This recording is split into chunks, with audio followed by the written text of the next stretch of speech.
Boa noite, meus irmãos.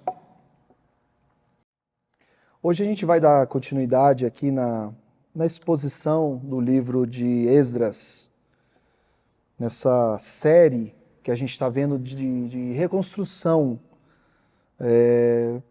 do que Deus fez com o povo aqui. Essa série de reconstrução que Deus fez com o povo aqui, né?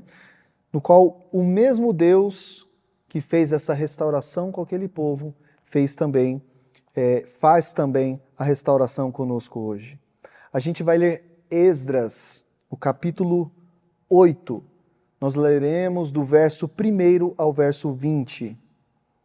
Esdras, do capítulo 8, do verso 1 ao verso 20. Meus irmãos, mais uma vez a gente vai ver uma série de nomes difíceis. E é interessante que esses nomes, esse censo, sempre cai comigo. A maioria das vezes cai comigo. É sempre eu que leio essas descendências aqui, né? Mas eu não me canso de falar. Ainda que possa parecer cansativo essa leitura desses nomes, não será cansativo mais quando nós lermos entendendo o propósito dessas descendências, desse censo aqui no texto. Deus quer registrado todo o seu povo, pois Ele quer que todas as tribos vejam a sua fidelidade. Esse é o propósito. Não que Ele precise disso, Ele não precisa mostrar, mas Ele quer demonstrar essa fidelidade ao homem. Para quê? Para que o homem possa confiar nele, para que o homem possa entender quem Deus é. Então a gente vai ler o texto de Esdras, capítulo 8, dos versos 1 ao 20. Diz assim o texto: Estes são os chefes de suas famílias e dos que com eles foram registrados, os quais saíram comigo da Babilônia durante o reinado do rei Artaxerxes. Dos descendentes de Finéias, Gerson. Dos descendentes de Itamar, Daniel. Dos descendentes de Davi, Ratus. Dos descendentes de Secanias. Dos descendentes de Parós, Zacarias, sendo registrado com ele 150 homens. Dos descendentes de Paate-Moabe, Elioenai, filho de Zeraías, e com ele 200 homens.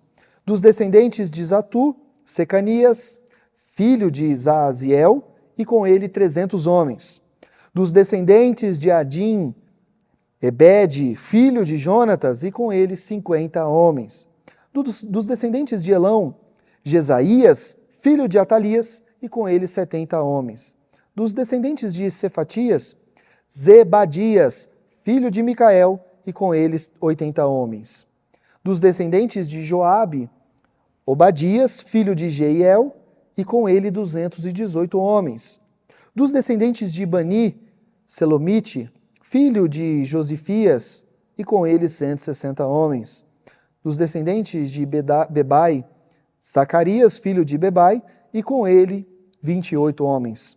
Dos descendentes de Asgade, Joanã, filho de Racatã, e com ele 110 homens.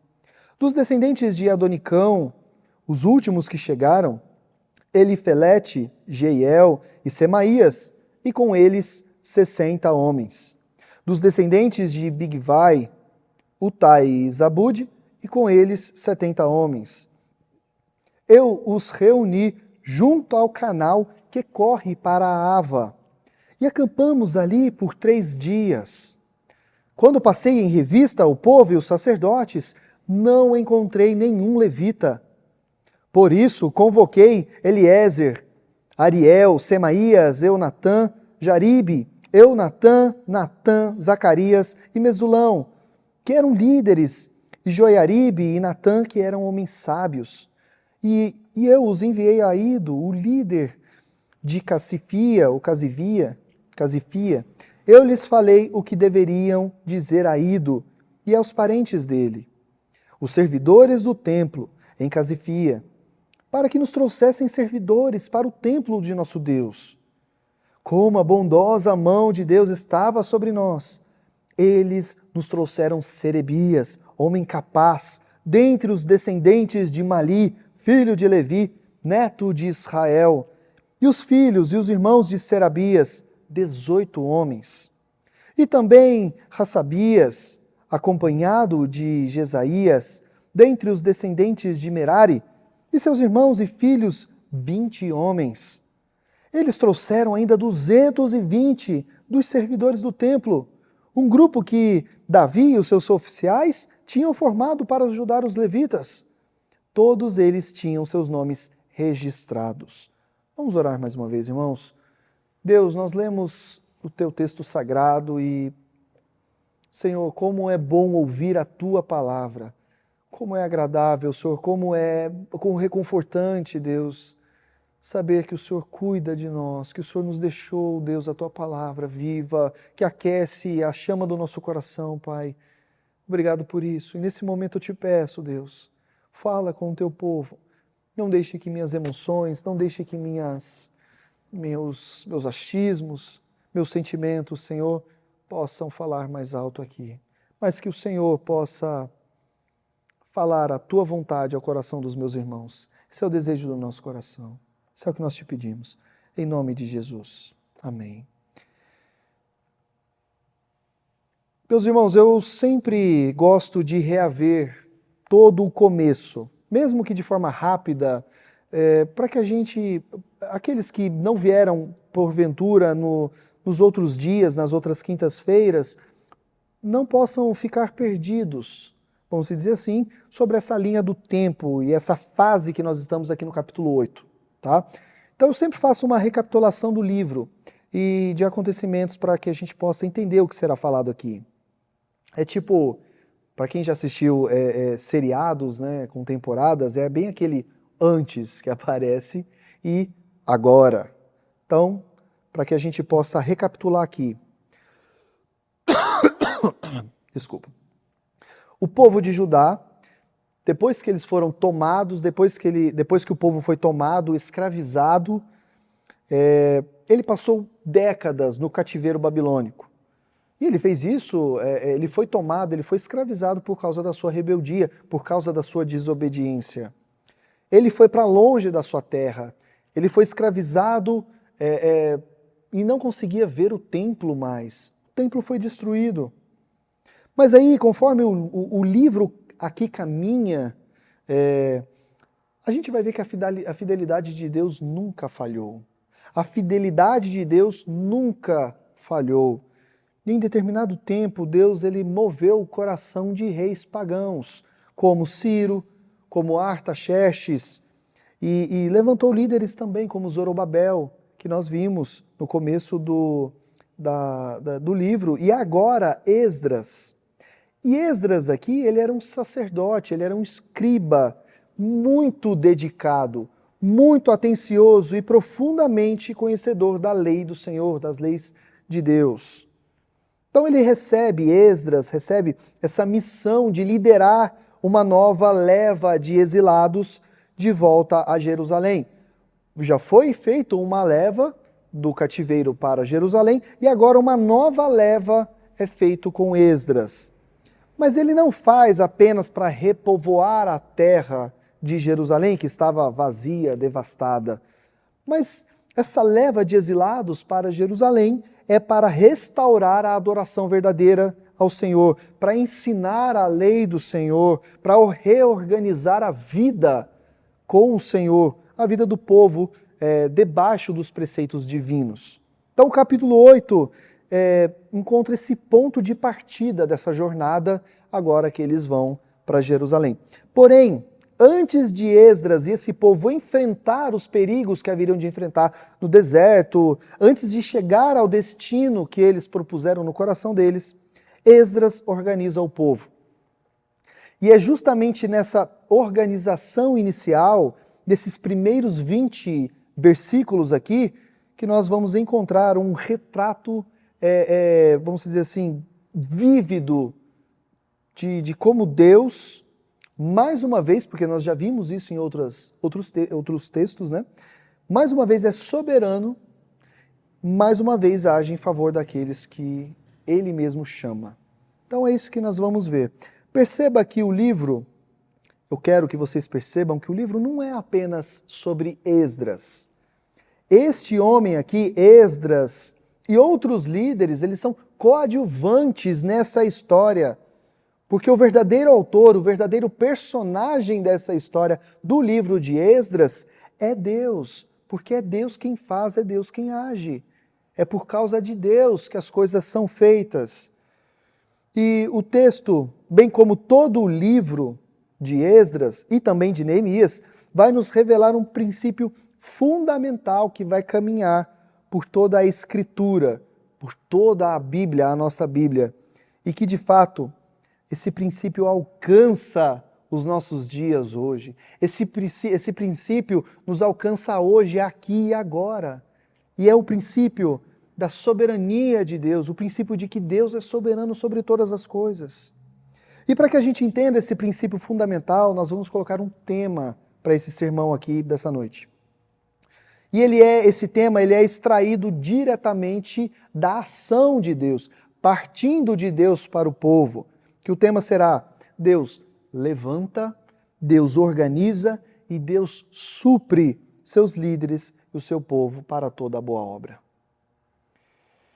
Nós vamos ver aqui, na sua sabedoria e no seu poder, que Deus não apenas inicia a sua obra, Ele não dá um start apenas, mas Ele traz a estrutura de toda a obra que haveria de ser feita e Ele provê tudo, meus irmãos, tudo que é necessário para que essa obra seja concretizada, para que essa obra seja feita, seja cumprida. Então nós vamos dividir esse tema aqui em 2 pontos apenas. O primeiro ponto é: Deus levanta e organiza o seu povo. No capítulo 8, nos primeiros 14 versos, nós vamos encontrar um momento de grande expectativa, um movimento acontecendo. Bom, após décadas no exílio, agora, sobre a liderança de Esdras, este homem aqui, esse escriba, um grupo significativo, um grupo grande de judeus se prepara para deixar a Babilônia e para retornar à sua terra prometida. A primeira leva já foi, com Zorobabel e outros, e agora a segunda tem uma missão, e essa missão é clara: revitalizar a vida espiritual e social do povo segundo a lei de Deus.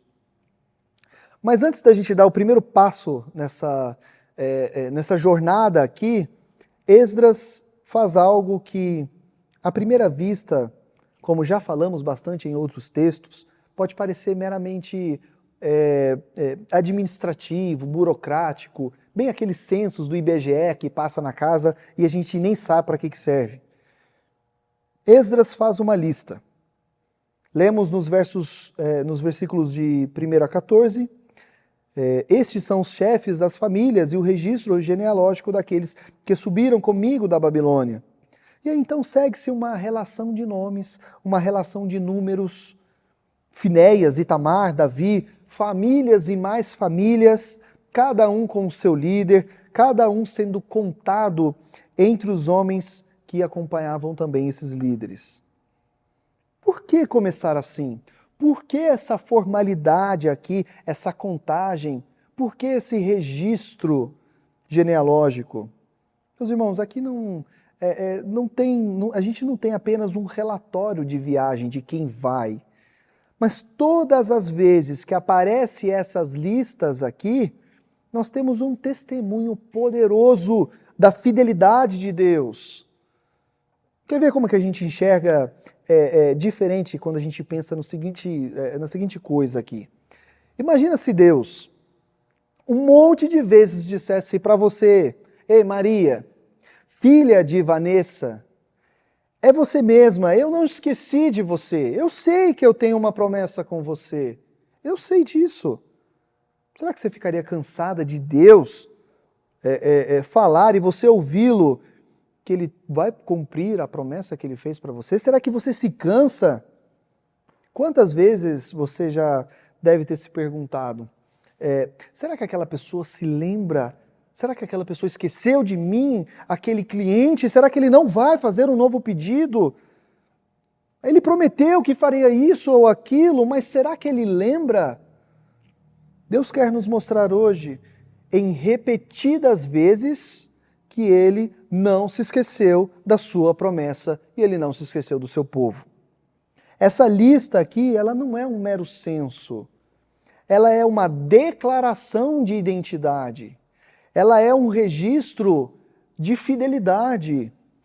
E ao registrar esses nomes ligados às linhagens sacerdotais, Finéias e Itamar, e à linhagem aqui real, Davi, Esdras está afirmando: estes que retornam são os legítimos herdeiros da aliança de Deus. São o povo escolhido por Deus com raízes profundamente ligadas, profundas na história da salvação.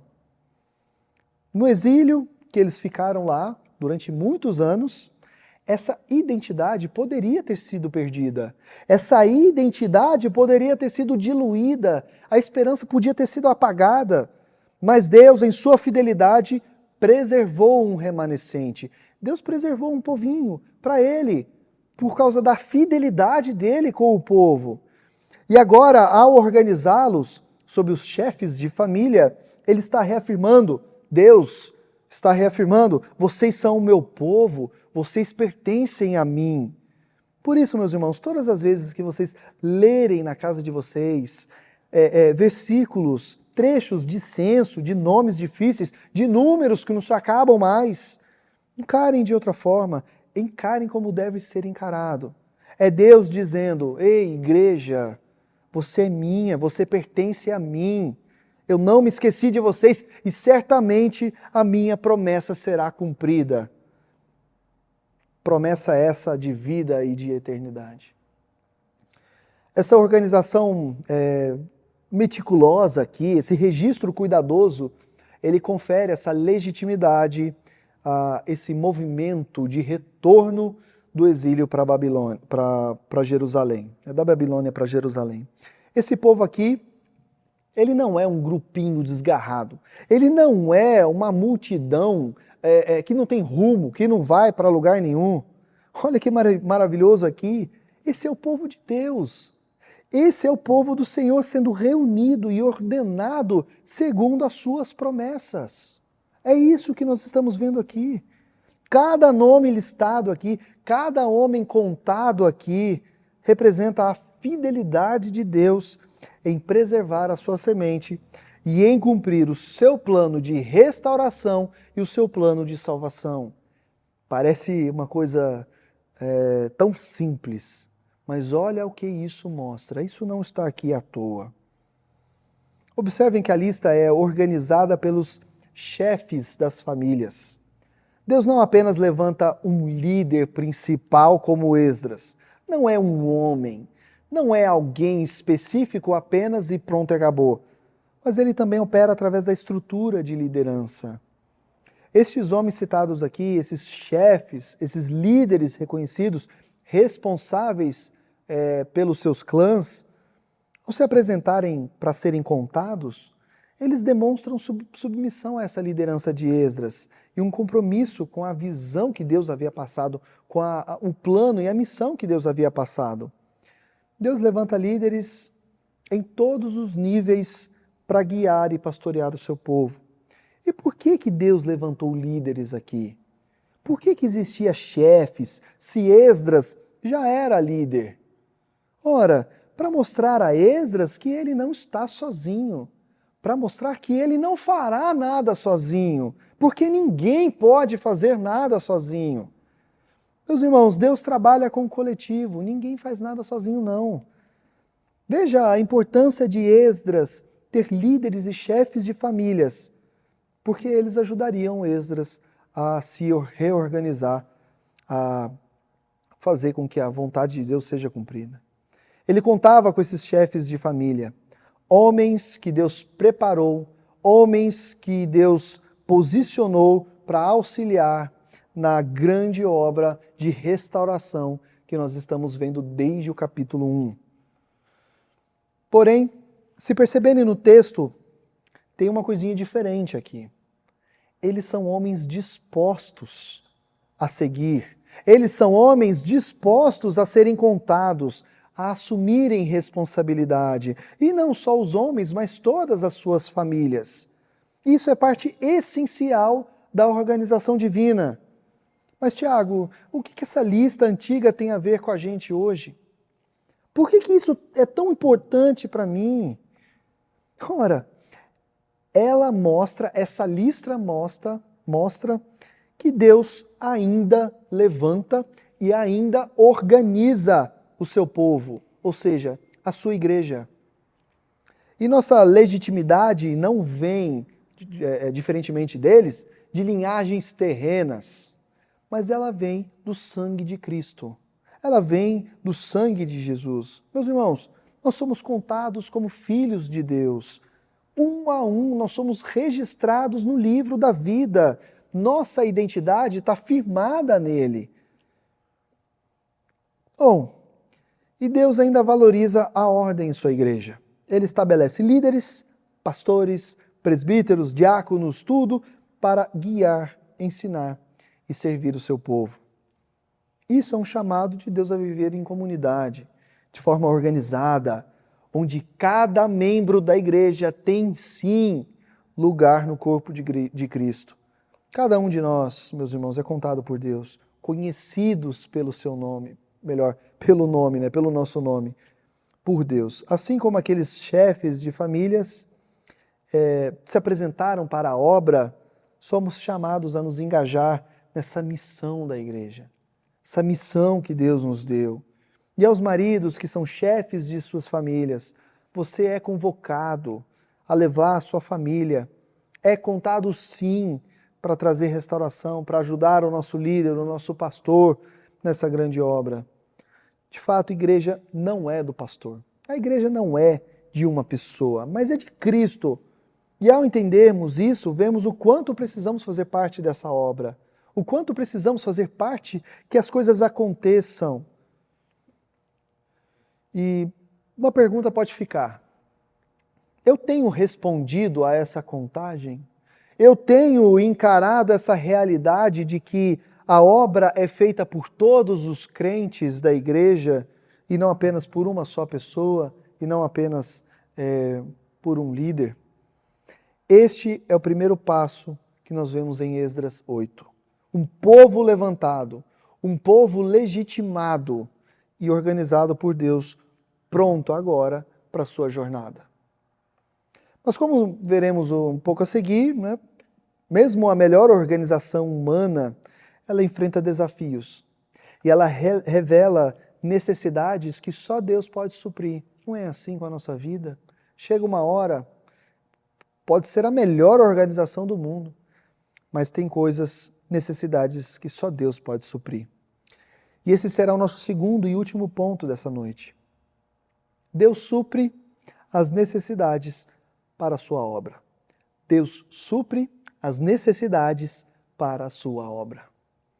Na sequência aqui de Esdras 8, dos versos de 15 a 20, a gente vê, após uma cuidadosa organização inicial, surge um problema inesperado.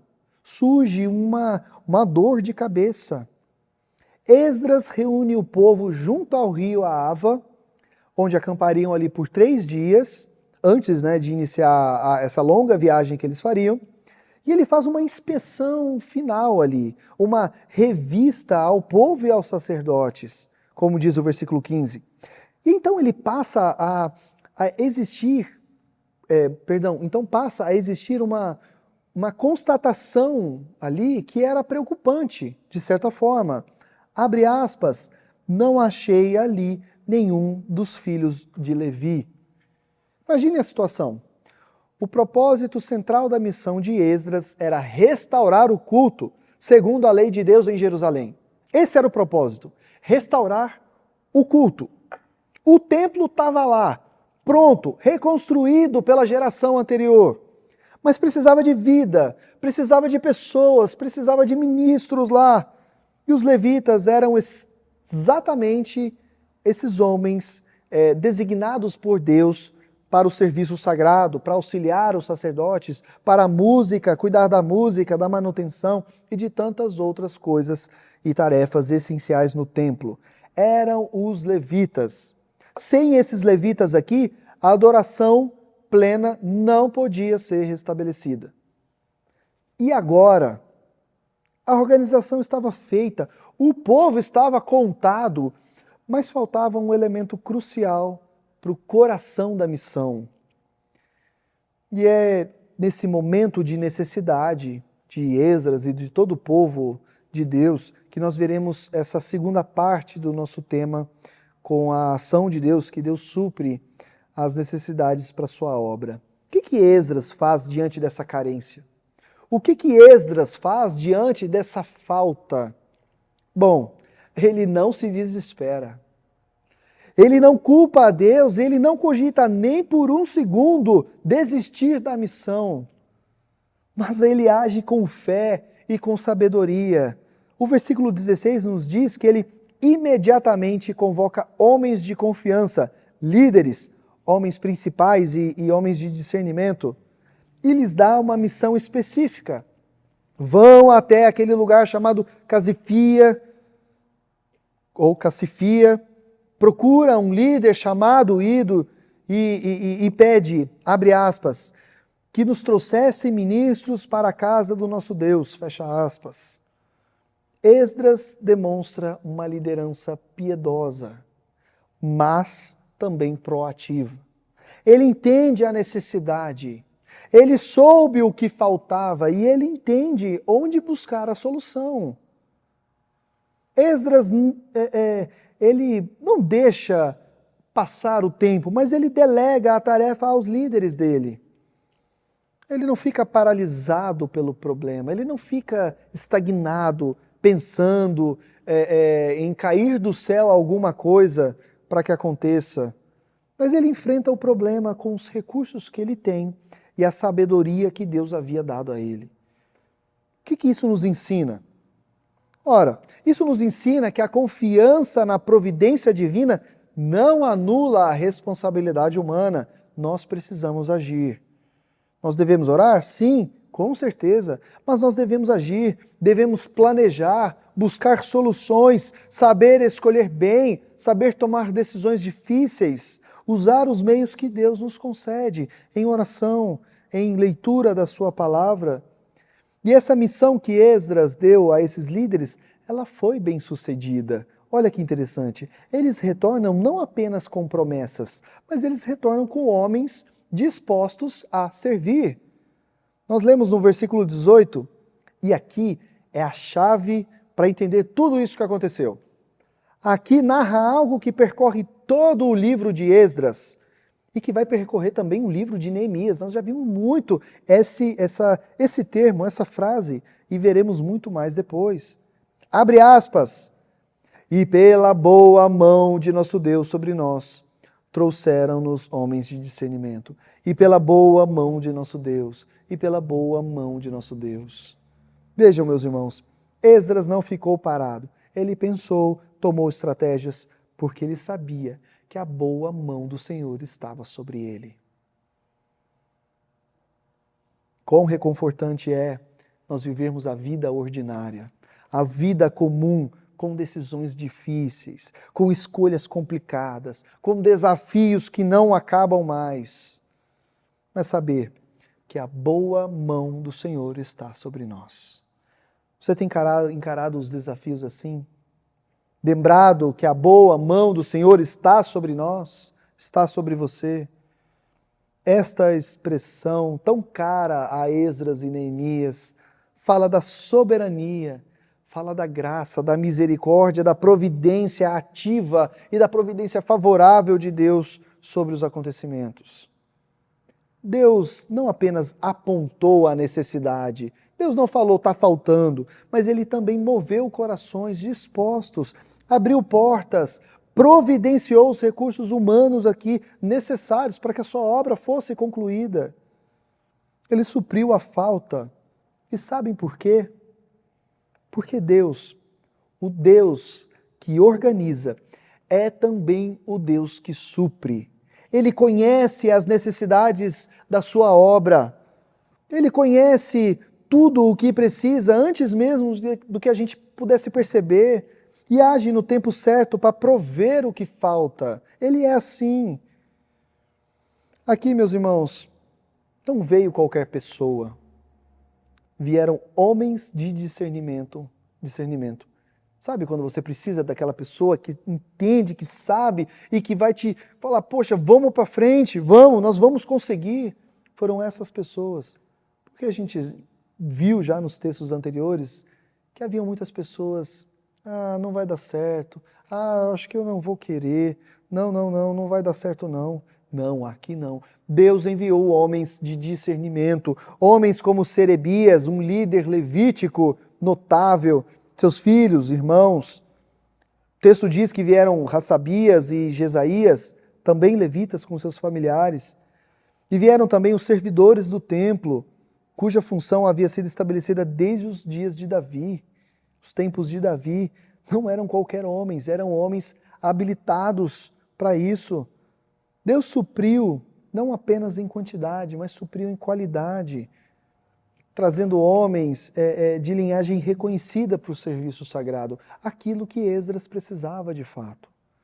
Isso mostra que Deus se importa com quem serve e como é que ele serve em sua casa. É verdade que, meus irmãos, muitas vezes a gente escutou falar assim, Deus entende a minha situação hoje de não cooperar muito na casa de Deus. Ele sabe que eu não tenho muito tempo, e o tempo que eu tenho, eu quero sair, eu preciso me divertir, afinal eu trabalho demais, eu trabalho tanto para que eu consiga essas coisas, esse divertimento, essa diversão. A verdade é que Deus chama aqueles que estão dispostos. Não os capacitados, mas os dispostos. Quantas vezes em nossa vida pessoal, ou até mesmo na vida na igreja, a gente se depara com faltas, com necessidades, talvez de recurso financeiro, talvez de pessoas, talvez de dons específicos, de falta de unidade, talvez de fervor espiritual. A experiência de Esdras no rio Ahava nos ensina a não desanimar. Ela nos ensina a não nos desesperar, mas a confiar na soberania de Deus, na boa mão do Senhor, de que Deus convocará os chefes e as famílias para a grande obra da cruz. Para isso, o que devemos fazer? Orar, buscar conselho, planejar, trabalhar diligentemente. Mas uma coisa que é acima de todas as coisas, meus irmãos, e que nos dá conforto, é sabermos que a boa mão do Senhor está sobre nós. Ela veio ao nosso encontro, ela nos apontou a direção, ela nos invadiu com grande amor, nos salvou da morte e do pecado. Meus irmãos, a boa mão do Senhor alcançou um nível de bondade para conosco tão grande que Deus não nos direciona apenas nessa vida, mas nos direcionará na vida que está por vir, na vida eterna. Acima de tudo, acima de todas essas coisas, devemos confiar na boa mão do nosso Deus. Ele é o Deus que supre todas as nossas necessidades em Cristo Jesus. Ele abre portas inesperadas, Ele move corações, Ele levanta pessoas, Ele provê recursos de maneira que nem imaginamos. Isso é o que Deus faz. Por quê? Porque a obra não é nossa, a obra é dele. A nossa vida pertence a Ele, a obra da nossa vida é dele. É por isso que quando entregamos a nossa vida, não mais vivemos nós, mas Cristo vive em nós. E se Cristo vive em nós, a obra é dele. E quando você perceber ou sentir qualquer carência de alguma coisa, seja pessoas ou não, seja recursos, clame por Cristo. Ele é a resposta de tudo. Ele é o propósito, Ele é o alvo. E se o buscar, certamente Ele enviará tudo o que você precisará para concluir o seu propósito nele. O que fazer, meus irmãos? O que fazer diante dessa poderosa boa mão do Senhor e diante dessa soberania. Trabalhe, seja na empresa que você presta serviços, seja na sua própria empresa, levante o seu coração sempre em adoração ao Senhor. Mas acredite e tenha isso selado a 1000 chaves dentro do seu coração. É Deus que levanta, é Deus que organiza e supre seus líderes e o seu povo para toda boa obra que Ele tem nas nossas vidas. Fechem os olhos, vamos orar. Pai, em nome de Jesus, obrigado, Senhor, porque nós vimos primeiro que o Senhor não esquece das suas promessas, Pai.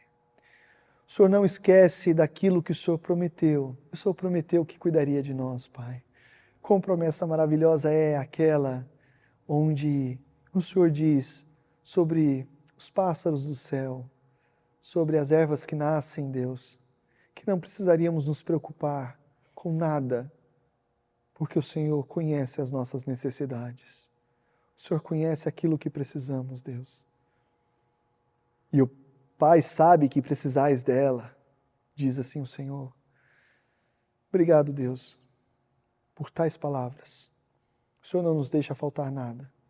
O Senhor supre as nossas necessidades. Nos ajude a ter um coração firme, um coração selado na Tua palavra, para que nos momentos de tempestade o Senhor possa bradar em nosso coração e nós possamos levantar a nossa voz em agradecimento e saber que o Senhor age, o Senhor é soberano, em saber que o Senhor levanta, que o Senhor organiza e que o Senhor supre toda a boa obra na nossa vida. Louvado seja Deus por isso, Pai, que é o Senhor, a Tua boa mão está sobre nós. Permaneça, Deus, e quando falharmos, pecarmos, perdoa os nossos pecados. Nos ajude a levantar, não nos deixe na imundície, Deus, não nos deixe, Senhor, na sujeira, mas sempre nos levante, nos limpe e nos faça caminhar novamente. Esse é o desejo do nosso coração. É isso que nós te pedimos. Te exaltamos, te adoramos em nome de Jesus. Amém.